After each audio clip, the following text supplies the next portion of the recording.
Hello दोस्तों, स्वागत है आप सभी का फिर से हमारी एक नई वीडियो के साथ।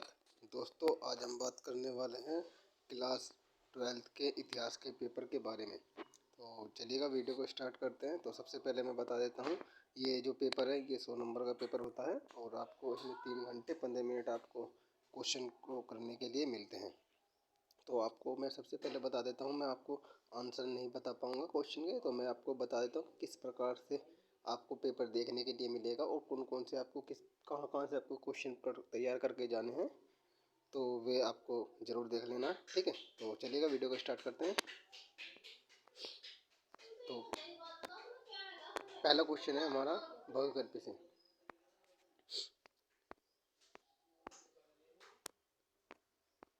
पहला क्वेश्चन है हमारा बहुविकल्पी से। तो पहला क्वेश्चन है, निम्नलिखित में से कौन सा हड़प्पा सभ्यता की विशेषताएं नहीं है। जैसे कि पहले क्या है, इस सभ्यता में भवन व सड़कें पक्की ईंटों से बने होते थे। ख है, सड़कें एक दूसरे को समकोण पर काटती थी। ग, यह एक ग्रामीण सभ्यता थी। और ग, यह कांस्य युग सभ्यता भी कहते हैं। तो मैं आपको इसका आंसर बता देता हूँ। फिलहाल मैं सबके आंसर नहीं बता पाऊँगा, तो मैं इसका बता देता हूँ। इसका आंसर है ग, यानी कि ये ग्रामीण सभ्यता थी। यानी एक ग्रामीण सभ्यता थी, ये गलत आंसर है, ये एक शहरी सभ्यता थी, ठीक है। नेक्स्ट क्वेश्चन है हमारा क्वेश्चन नंबर 2। क्वेश्चन नंबर 2 है, विजयनगर और बहमनी साम्राज्य के बीच संघर्ष का कारण क्या था। तो आपको बताना है कि इनका कारण क्या था। कृष्णा और कावेरी दोआब, कृष्णा और तुंगभद्रा दोआब, कावेरी और तुंगभद्रा दोआब, और कृष्णा और भीमा का दोआब। तो इनमें से आपको 4 ऑप्शन है, इनमें से आपको बताना है कि कौन सा इनमें कारण था, ठीक है। तो नेक्स्ट क्वेश्चन है वाला, नेक्स्ट है, चोल, चेर और पांड्य जैसे राज्यों का उदय किस क्षेत्र में हुआ था। कलिंग क्षेत्र में हुआ था, तक्षशिला क्षेत्र में हुआ था, तमिलक क्षेत्र में हुआ था, या कौशाम्बी क्षेत्र में हुआ था। तो आपको 4 ऑप्शन है, इनमें से आपको एक ऑप्शन बताना है, ठीक है। नेक्स्ट क्वेश्चन है हमारा, नेक्स्ट क्वेश्चन है, नल येरा द्वीप प्रबंधन का संबंध निम्नलिखित में से किससे था। शैव संत का काव्य संकलन, अलवार संतों का काव्य संकलन, जैन संतों का काव्य संकलन, या इनमें से कोई नहीं। तो 4 ऑप्शन है, आपको इनमें से आपको आंसर बता देना है, ठीक है। ये सब पढ़ के जाने हैं, आपको पूरा तैयार करके जाना है किस प्रकार से आपको क्वेश्चन देखने को मिलेंगे, ठीक है। नेक्स्ट क्वेश्चन है हमारा, निम्नलिखित में से सम्मिलित करते हुए सही विकल्प चुनिए। तो जैसा क्या है, बाजरे बाजरे के दाने कलिंग से काली मंगन से मिले हैं, मिट्टी से बने हल का प्रारूप गुजरात से मिला है, और गुज और जोते हुए खेत का साक्ष्य सतुहगई से मिला है, और नहरों के अवशेष बनवाली से मिला है। तो कौन सा मैच किससे मिलता है, तो आपको ये बताना है। जैसे ए का 2 से, बे का 4 से, तो आपको ये मिलान है। तो मिलान आपको करना है कौन सा शहर किस क्षेत्र से संबंधित था, ठीक है। नेक्स्ट क्वेश्चन है हमारा क्वेश्चन नंबर 6, अकबर के समय ओझल भूमि की विशेषताएं थी। तो कौन सी इसमें विशेषताएं थी। नंबर 1 है, जैसे कि ऐसी भूमि जिस पर कुछ दिनों के लिए खेती रोक दी जाती थी। 2 है, ऐसी भूमि जो 3 या 4 वर्ष तक खाली रहती थी। यह है, ऐसी भूमि जिसमें एक के बाद हर साल फसल की सालाना खेती की जाती थी। नेक्स्ट है, ऐसी भूमि जिस पर 5 या उससे ज़्यादा वर्षों से खेती नहीं की जा सकती थी। तो आपको ऑप्शन है पेयजल का संबंध किससे है, तो आपको आंसर बताना है, ठीक है। नेक्स्ट क्वेश्चन हमारा क्वेश्चन नंबर 7, स्तंभरारी बंदोबस्त के अंतर्गत क्या आता था।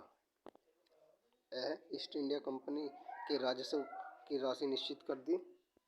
इस व्यवस्था को बंगाल में लागू किया गया। इस व्यवस्था को लागू करने के समय कॉर्नवालिस बंगाल का गवर्नर था। और निर्धारित राजस्व राशि जमा न करने पर जमींदारों की संपदा नीलाम करने की व्यवस्था थी। तो कौन सा आपको ऑप्शन मिलता है। जैसे आपको यहाँ पे दिए गए हैं, ए ब है, से द है और से द है, वैसे है। तो इनमें से आपको कौन सा ऑप्शन सही लगता है, तो आपको छांटना है। क्वेश्चन नंबर 8 है, 1798 ईस्वी में सहायक संधि के प्रारूप को तैयार किसने किया था। यह है लॉर्ड डलहौजी ने, लॉर्ड कैनिंग ने, या लॉर्ड हर्डिंग ने, या लॉर्ड वेलेस्ली ने। तो कौन सा ऑप्शन आपको सही लगता है, आपको उसको टिक करना है। तो नेक्स्ट क्वेश्चन है हमारा क्वेश्चन नंबर 9। चौरी चौरा की हिंसा घटना के बाद किस आंदोलन को स्थगित कर दिया था? भारत छोड़ो आंदोलन, सविज्ञा आंदोलन और असहयोग आंदोलन या होम रूल आंदोलन। तो इसका आंसर मैं आपको बता देता हूँ। तो जो चौरी चौरा हिंसा घटना हुई थी तो उस समय महात्मा गांधी द्वारा चलाए गए असहयोग आंदोलन को स्थगित कर दिया था। ठीक है, इसका राइट ऑप्शन सी है। तो नेक्स्ट क्वेश्चन हमारा क्वेश्चन नंबर 10। संविधान सभा के ऐतिहासिक उद्देश्य का प्रस्ताव किसने पेश किया था? महात्मा गांधी जी ने, जवाहरलाल नेहरू जी ने, जयशंकर प्रसाद जी ने या वल्लभ भाई पटेल जी ने। तो इसका भी आंसर मैं आपको बता देता हूँ। जो उद्देश्य प्रस्ताव संविधान सभा में पेश किया गया था वो किया गया था जवाहरलाल नेहरू जी के द्वारा। ठीक है, तो नेक्स्ट क्वेश्चन पे चलते हैं। अब आ जाते हैं हमारे अति लघु उत्तरीय प्रश्न खंड ख। अति लघु उत्तरीय प्रश्न जो आपको 1+VD यानी 2 नंबर का एक क्वेश्चन आपको देखने को मिलता है। ठीक है, तो क्वेश्चन नंबर 1 है अकबर के काल में खुद कासत व पाही कासत किसानों में अंतर क्या था? तो आपको इसमें 2 नंबर का क्वेश्चन है। आपको कुछ लिखकर बताना है कि जो खुद कासत व पाही कासत किसानों में जो अंतर था वो क्या था। ठीक है, क्वेश्चन नंबर 12 है भारतीय पुरातत्व का जनक किसे कहा जाता है और वह भारतीय पुरातात्विक सर्वेक्षण के जनरल बने थे? तो इसको भारतीय पुरातात्विक का जनक कहा जाता है और भारतीय पुरातात्विक सर्वेक्षण के जो जनरल बने थे कौन थे? ठीक है, क्वेश्चन नंबर 13 है बुद्ध के जीवन से संबंधित जीवन में निम्नलिखित स्थानों पर क्या संबंध है? जो बुद्ध का जीवन है उससे संबंधित जो स्थान दिए गए हैं आपको उसका संबंध क्या है? तो आपको बताना है। जैसे लुम्बिनी में क्या हुआ था, बोध गया में आपको क्या मिला था, क्या हुआ था, सारनाथ में क्या हुआ था और कुशीनगर में क्या हुआ था। तो आपको ये बताना है। ठीक है, तो मैं बता देता हूँ। जैसे कि लुम्बिनी में उनका जन्म हुआ था और बोध गया में उन्होंने ज्ञान की प्राप्ति की हुई थी। सारनाथ में उन्होंने अपना पहला उपदेश दिया था। कुशीनगर जो वह स्थान है यहाँ पर उनकी मृत्यु हो गई थी। ठीक है, क्वेश्चन नंबर 14 है 1957 के विद्रोह के किन्हीं तो प्रमुख कारणों और उनके नेताओं के नाम लिखिए। जो 1957 में विद्रोह हुआ था स्वतंत्रता के लिए, तो उसमें क्या आपको कुछ जो प्रमुख कौन से केंद्र थे उनके नेताओं के बारे में आपको बताना है। ठीक है, भारत क्वेश्चन नंबर 15 है भारत का संविधान कब लागू हुआ और संविधान सभा के अध्यक्ष कौन थे? ठीक है, तो आपको ये बताना है। तो आपको पूरा पढ़कर जाना है संविधान के कुछ बारे में, नॉर्मल सी चीज़ आपको पढ़कर जरूर जाननी है ताकि आप क्वेश्चन को 100% आपका सही हो पाए। क्वेश्चन नंबर 16 है सांची के स्तूप के क्वेश्चन नंबर 16 से पहले बता देता हूँ कि लघु उत्तरीय प्रश्न स्टार्ट हो गए। यहाँ से आपको 5 नंबर का क्वेश्चन आपको देखने को मिलेगा। ठीक है, ये आपका 5 नंबर का क्वेश्चन है तो आपको ठीक से इसमें विस्तार से लिखना होता है। क्वेश्चन नंबर 16 है सांची के स्तूप के संरक्षण में भोपाल और भोपाल की बेगमों की भूमिका का वर्णन कीजिए। ये भोपाल में जो बेगम थी सांची के स्तूप है वहाँ पर उसका वर्णन आपको करना है। किताब में आपको सब चीज़ मिलेगा। ठीक है, तो आपको अच्छे से पढ़कर जाना है। तो नेक्स्ट क्वेश्चन हमारा क्वेश्चन नंबर 17 अभिलेखों के अध्ययन के समय अभिलेख शास्त्रियों को होने वाली कुछ समस्याओं की सूची बनाइए। कौन कौन से इसमें समय अध्ययन में समय अभिलेखों की सूची आपको तैयार करनी है। ठीक है, नेक्स्ट क्वेश्चन है हमारा क्वेश्चन नंबर 18 बेसरिया या सरिया सूफी परंपराओं के बीच परंपरागत और अंतर दोनों को स्पष्ट कीजिए। नेक्स्ट क्वेश्चन है हमारा क्वेश्चन नंबर 19 विजयनगर की जल आवश्यकताओं को किस प्रकार पूरा किया जाता था? तो आपको इसका आंसर बताना है। 5 नंबर का क्वेश्चन है, आपको विस्तार से लिखित के बारे में आपको बताना है। ठीक है, क्वेश्चन नंबर है 20 स्थायी बंदोबस्त में जमींदार अपने जमींदारों पर किस प्रकार नियंत्रण बनाए रखते थे? आपको उसके बारे में बताना। जो स्थायी बंदोबस्त थी, जो जमींदार थे उन पर किस प्रकार जमींदार जो अपना नियंत्रण रखा करते थे उसके बारे में आपको बताना है। नेक्स्ट क्वेश्चन है क्वेश्चन नंबर 21 भारतीय संविधान के सामने पेश किए गए उद्देश्य प्रस्ताव में किन विचारों को जोड़ दिया गया था? जो भारतीय प्रस्ताव में जो वो भारतीय संविधान में उद्देश्य प्रस्ताव पंडित जवाहरलाल नेहरू ने रखा था तो उसमें क्या क्या किस चीज़ पर जोर दिया गया था उसके बारे में चर्चा करनी है। ठीक है, तो अब आ जाते हैं खंड ग पर। खंड ग तो खंड ग आपको खंड ग वो जो इसमें आपको दीर्घवृत्तीय प्रश्न आपको देखने के लिए मिलेगा। यह 10 नंबर का होता है क्वेश्चन एक ही। चलिएगा, तो मैं आपको पहला क्वेश्चन बता देता हूँ। क्वेश्चन नंबर 1 है कि पुरातत्वविद किस प्रकार अतीत का पुनर्निर्माण करते हैं?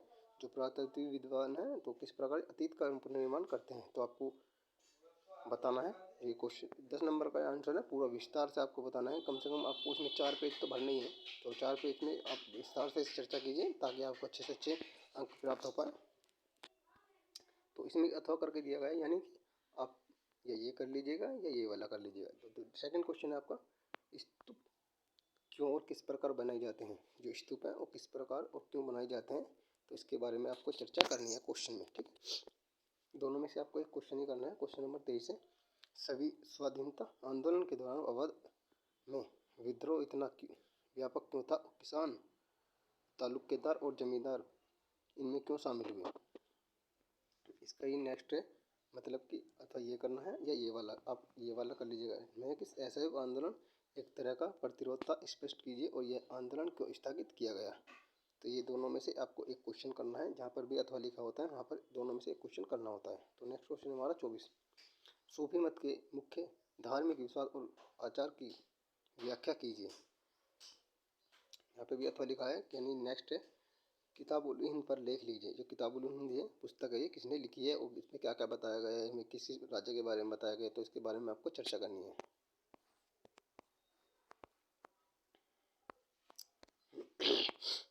अब आ जाते हैं खंड डे में। तो खंड डे में आपको एक एक क्वेश्चन, एक एक अंक के क्वेश्चन आपको देखने के लिए मिलेंगे। क्वेश्चन नंबर 25 है, जैसे कि क्या है, लिखा है निम्नलिखित ऐतिहासिक तिथियों से संबंधित घटनाओं को उल्लेख कीजिए। यानी कि 321 ईसा पूर्व में क्या हुआ था, 78 ईस्वी किससे संबंधित है, 712 ईस्वी किससे संबंधित है, 1206 किससे संबंधित है, 1347 ईस्वी किससे संबंधित है, 1510 किससे संबंधित है, 1526 किससे संबंधित है, 1986 किससे संबंधित है, 1856 किससे संबंधित है और 1935 में क्या हुआ था। आपको ये एक एक लाइन में बताना है, ठीक है। तो ये आपको एक एक अंक का एक एक नंबर, एक एक अंक के नंबर हैं, तो आपको एक एक, आपको बिल्कुल विस्तार से नहीं इसमें बताना है, बस आपको बताना है कि इन इसी में हुआ क्या था, ठीक है। क्वेश्चन हमारा 26 है, नीचे दी गई रेखा मानचित्र में निम्नलिखित में से अंकन चिन्ह द्वारा दर्शाए तथा उनमें नाम लिखिए। यानी कि आपको कुछ स्थान दिए गए हैं, आपको बताना है। पहला है कि इसमें भी 1+2 यानी दो नंबर के आपको क्वेश्चन है। वह स्थान जहाँ से जुते हुए खेत के साक्ष्य मिले हैं उसे क्या कहा जाता है, तो आपको ये बताना है। नेक्स्ट क्वेश्चन है, वह स्थान जो चंद्रगुप्त मौर्य की राजधानी थी, यानी चंद्रगुप्त मौर्य की राजधानी के बारे में आपको बताना है। थर्ड है, वह स्थान जहाँ शेख सलीम चिश्ती की दरगाह है, तो वह स्थान कहाँ है पर है, तो आपको ये बताना है। तो नेक्स्ट है फोर्थ, वह स्थान जहाँ 1857 का विद्रोह प्रारंभ हुआ था, तो मैं बता देता हूँ 1857 जो विद्रोह का प्रारंभ हुआ था वो 10 मई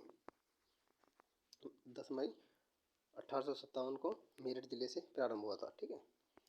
नेक्स्ट है, वह स्थान जहाँ गांधी जी ने नमक कानून तोड़ा था, वह स्थान कहाँ पर है, तो आपको पूरा विस्तार अच्छे से पढ़ के जाना है ताकि आप क्वेश्चन सही से कर पाओ।